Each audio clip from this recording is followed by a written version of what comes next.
ஸ்ரீ சாய் சத்சரிதத்தில் இன்று நாம் காண இருப்பது அத்தியாயம் 21. இந்த அத்தியாயத்தில் விநாயக் ஹரிச்சந்திர டாகூர், புனேவைச் சேர்ந்த அனந்தராவ் பாடன்கர், பண்டரிபுரத்தைச் சேர்ந்த ஒரு வக்கீல் ஆகியோரின் கதைகளை ஹேமத் பந்த் விவரிக்கிறார். இந்த கதைகளெல்லாம் நிறைந்த சுவையானவை. அவைகளை மிகவும் கவனத்துடன் கற்று கிரகித்து கொண்டால் வாசகர்களை அது ஆன்மீக பாதைக்கு அழைத்துச் செல்லும். முற்பிறவிகளில் சேகரித்த நல்வினைகள் என்ற ரூபத்தில் உள்ள நமது நல்ல அதிர்ஷ்டமே முனிவர்களின் கூட்டுறவை நாம் பெறுவதற்கு அடிக்கோலி, அதனால் பயன் எய்தும்படி செய்கின்றது என்பது பொதுவான நியதியாகும். இந்நியதியின் விளக்கமாக ஹேமத் பந்த் தமது சொந்த நிகழ்ச்சியை எடுத்து காண்பிக்கிறார். பம்பாயின் புறநகர் பகுதியான பாந்த்ராவில் பல ஆண்டுகளாக அவர் ஒரு ரெசிடென்ட் மேஜிஸ்ட்ரேட்டாக இருந்தார். பீர் மௌலானா என்னும் பெயருடைய புகழ்பெற்ற முகமதிய முனிவர் ஒருவர் அங்கு வசித்து வந்தார். பல இந்துக்கள், பார்சியர்கள் மற்றும் பல மதத்தினரும் அவரிடம் சென்று தரிசனம் பெறுவது வழக்கம். யூனுஸ் என்ற பெயர் கொண்ட அவருடைய பூசாரி இரவும் பகலும் பல முறை அவரை சென்று தரிசிக்கும்படி ஹேமத் பந்தை வற்புறுத்தி வந்தார். ஆனால் என்ன காரணத்தாலோ அவரால் பீர் மௌலானாவை தரிசிக்க முடியவில்லை. பல ஆண்டுகளுக்கு பிறகு அவருடைய முறை வந்தது. ஷீரடிக்கு அவர் அழைக்கப்பட்டார். அவர் அங்கேயே சாய்பாபாவின் தர்பாரில் நிரந்தரமாக சேர்க்கப்பட்டார். துரதிர்ஷ்டமுள்ளவர்கள் முனிவர்களின் தொடர்பை பெறுவதில்லை. அதிர்ஷ்டசாலிகள் மட்டுமே அதை பெறுகிறார்கள். நினைவுக்கும் எட்டாத பழம் காலத்திலிருந்து இவ்வுலகில் முனிவர்களுடைய ஆசிரமங்கள் இருந்து வந்திருக்கின்றன. வெவ்வேறு முனிவர்கள் வெவ்வேறு இடங்களில் தம்மை தாம் தோற்றுவித்து கொண்டு தங்களுக்காக ஒதுக்கப்பட்ட பணித்திட்டங்களை நிறைவேற்றுகிறார்கள். வெவ்வேறு இடங்களில் செயலாற்றிய போதும் அவர்கள் அனைவரும் ஒருவரே ஆவர். அனைத்தும் வல்ல பரம்பொருள் என்கிற பொதுவான ஆணையுரிமையின் கீழ் அவர்கள் அனைவரும் செயல்படுகிறார்கள். அவர்கள் ஒவ்வொருவருக்கும் மற்றவர்கள் தத்தம் இடங்களில் என்ன செய்து கொண்டிருக்கிறார்கள் என்பது மிக நன்றாகவே தெரியும். தேவை ஏற்படும் போது பிரிதொருவரின் வேலையை நிறைவு செய்கிறார்கள். இதை விளக்கும் ஓர் நிகழ்ச்சி இப்போதை காண்போம். VH லாகூர் BA என்பவர் வருவாய்த்துறை அலுவலகத்தில் ஒரு குமாஸ்தா. அவர் ஒரு முறை ஒரு சர்வே கோஷ்டியுடன் பெல்காமுக்கு அருகில் உள்ள பட்காவனுக்கு வந்தார். அங்கு அவர் கன்னட முனிவர் ஒருவரை கண்டு அவர் முன் வணக்கம் செலுத்தினார். நிச்சலதாசேன் விசார சாகரம் என்ற நூலின் ஒரு பகுதியை அவையோரின் முன் விளக்கி கொண்டிருந்தார். டாகூர் புறப்படுவதற்காக முனிவரிடம் விடைபெறும் போது அவர், நீ இந்த புத்தகத்தை கற்க வேண்டும். அங்ஙனம் செய்வேயாகில் உனது விருப்பங்கள் நிறைவேற்றப்படும். எதிர்காலத்தில் உனது அலுவலக கடமைகளின் நிமித்தமாக நீ வடக்கே செல்லும் போது உனது நல்ல அதிர்ஷ்டத்தினால் ஒரு பெரிய முனிவரை காண்பாய். அவர் உனக்கு எதிர்காலத்திற்கு உரிய வழியை காண்பிப்பார். உனது மனதுக்கு ஓய்வு கொடுத்து உன்னை மகிழச் செய்வார் என்று கூறினார். பின்னர் அவர் ஜூனருக்கு மாற்றப்பட்டார். நானேகாட் என்ற நானே மலைத்தொடரை அவர் கடந்து செல்ல வேண்டியதாய் இருந்தது. மலைத்தொடர் மிகவும் செங்குத்தானதாகவும் கடப்பதற்கு இயலாதாயும் இருந்தது. அதனை கடக்க ஒரு எருமை மாட்டை தவிர வேறு எவ்வித போக்குவரத்து வசதியும் இல்லை.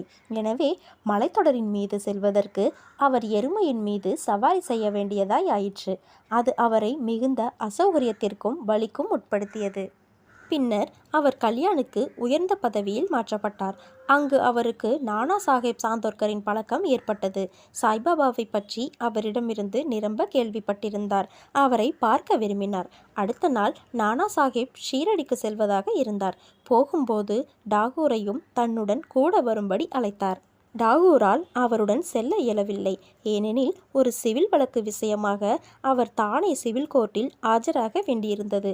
எனவே நானா சாஹேப் தனியாக சென்றார். டாகூர் தானேவுக்கு சென்றார். ஆனால் அங்கு விசாரணை ஒத்தி போடப்பட்டது.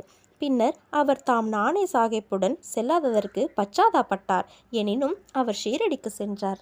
அங்கு சென்றபோது அதற்கு முதல் தினமே நானா சாஹேப் ஷீரடியை விட்டு சென்றதாக அறிந்தார். அவ்விடத்தில் சந்தித்த அவருடைய மற்ற நண்பர்கள் அவரை பாபாவிடம் அழைத்து சென்றார்கள்.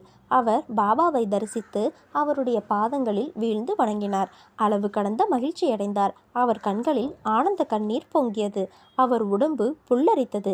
சிறிது நேரத்திற்கு பின்னர் எங்கும் நிறை பேரறிவாளராகிய பாபா அவரை நோக்கி, இவ்விடத்தினுடைய வழியானது கன்னட தேச முனிவரான அப்பாவின் உபதேசங்களைப் போன்றோ நானே காட்டின் எருமை சவாரியை போன்றோ அவ்வளவு எளிதானது அன்று. இவ்வாத்மீக வழியில் அது மிகவும் கடினமானதாகையால் நீர் உமது மிகச்சிறந்த முயற்சியை கைக்கொள்ளுதல் அவசியமாகும் என்று கூறினார். தாம் மட்டுமே அறிந்த இத்தகைய உட்கருத்து வளம் செறிந்த அடையாளங்களையும் சொற்களையும் கேட்டு டாகூர் ஆனந்த களிப்பில் மூழ்கினார். கன்னட தேச முனிவரின் மொழிகள் உண்மையானதை தெரிந்து கொண்டார். பின்னர் அவர் தனது இரு கரங்களையும் கூப்பி வணங்கி தன் சென்னியை பாபாவின் பாதங்களில் வைத்து தாம் ஏற்றுக்கொள்ளப்பட்டு ஆசீர்வதிக்கப்பட வேண்டும் என்று வேண்டினார். பாபா கூறினார், அப்பா உன்னிடம் சொன்னது சரியானதே. ஆனால் இவைகள் பயிலப்பட்டு வாழ்க்கையில் கடைபிடிக்கப்பட வேண்டும். வெறும் கல்வியினால் பயனேதும் இல்லை. நீங்கள் சிந்தித்து கற்றபடி நெறியில் நிற்றல் வேண்டும். இல்லாவிடில் அவைகளால் ஒரு பலனும் இல்லை. குருவின் அனுக்கிரகமின்றியும் ஆத்மானுபூதியின்றியும் உள்ள வெறும் ஏட்டு படிப்பால் பயனில்லை. விசாரசாகரம் என்ற நூலின் கோட்பாட்டியல் பகுதி டாகூரினால் படிக்கப்பட்டு வந்தது. ஆனால் ஷீரடியில் அவருக்கு நடைமுறையிலான வழி காண்பிக்கப்பட்டது. மற்றொரு நிகழ்ச்சியும் இவ்வுண்மையை இன்னும் அதிக வன்மையுடன் வெளிக்கொணர்கிறது. புனேவைச் சேர்ந்த அனந்தராவ் பாடன்கர் என்னும் பெருந்தகை ஒருவர் பாபாவை காண விரும்பினார். அவர் ஷீரடிக்கு வந்து பாபாவின் தரிசனத்தை பெற்றார். அவரது கண்களில் ஆவல் நிறைவேறின. அவர் மிகவும் ஆனந்தமடைந்தார். பாபாவின் பாதங்களில் வீழ்ந்து உரிய வழிபாட்டை நிகழ்த்திய பின்பு பாபாவிடம், நான் ஏராளமாக படித்திருக்கிறேன். வேதங்கள், வேதாந்தங்கள், உபனிஷதங்கள் இவைகளை பயின்றும் பிராணங்களை கேட்டும் இருக்கிறேன். என்றாலும் எனக்கு மன அமைதி ஏற்படவில்லை.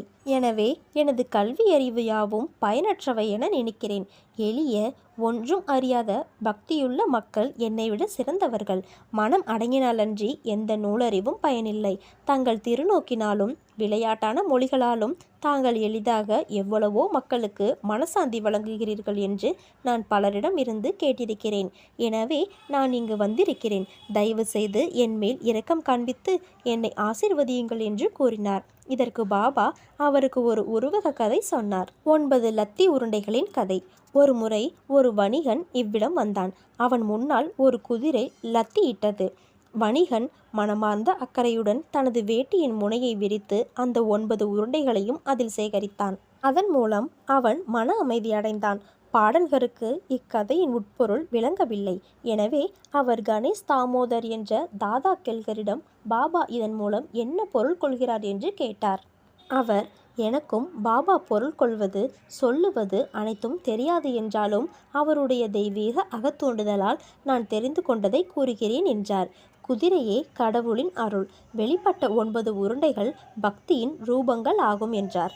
அந்த 9 உருண்டைகளானது கேட்டல், வேண்டுதல், நினைவுறுத்தி கொள்ளுதல், பாதங்களை தஞ்சமடைதல், பூஜை, வணங்குதல், சேவை, நட்பு, தன்னையே இறைவனுக்கு சமர்ப்பித்தல் ஆகிய 9 உருண்டைகளாகும். இவைகள் பக்தியின் 9 விதங்கள்.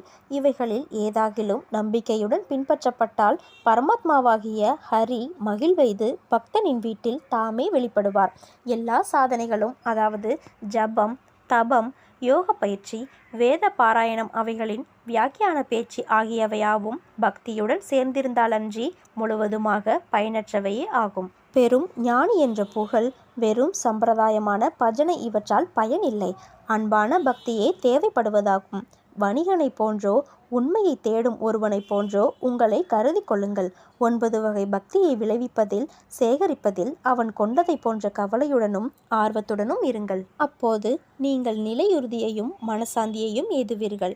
அடுத்த நாள் பாடன்கர் பாபாவை வணங்க சென்றபோது பாபா அவரை 9 லத்தி உருண்டைகளையும் சேகரித்தீரா என கேட்டார். அதற்கு அவர் தான் ஒரு எளியவனாய் இருப்பதால் பாபா அவருக்கு முதலில் அருள் செய்ய வேண்டும் என்றும் பின்னர் அவைகளை எளிதாக சேர்க்கலாம் என்றும் தெரிவித்தார். அதன்பின் பாபா அவரை ஆசிர்வதித்து அவர் மன அமைதியும் நன்மையும் அடைவார் என்று கூறி ஆறுதல் அளித்தார். இதை கேட்டு பாடன்கர் அளவு கடந்த இன்பமும் மகிழ்ச்சியும் அடைந்தார். பண்டரிபுரத்து வக்கீல்.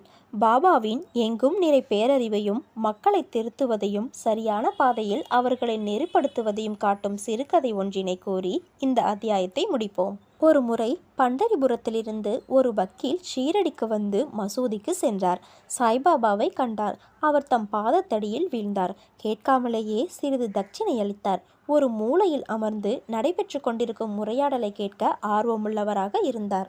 பின்னர் பாபா தமது முகத்தை அவர் பக்கம் திருப்பி, மக்கள் தாம் எவ்வளவு வஞ்சனை உடையவர்களாக இருக்கிறார்கள், அவர்கள் பாதங்களில் விழுகிறார்கள், தட்சிணை அளிக்கிறார்கள், ஆனால் அந்தரங்கமாக கானாவிடத்தில் திட்டுகிறார்கள், இது அற்புதமாக இல்லையா என்று கூறினார். இக்குறிப்பு வக்கீலுக்கு பொருத்தமாக இருந்தது.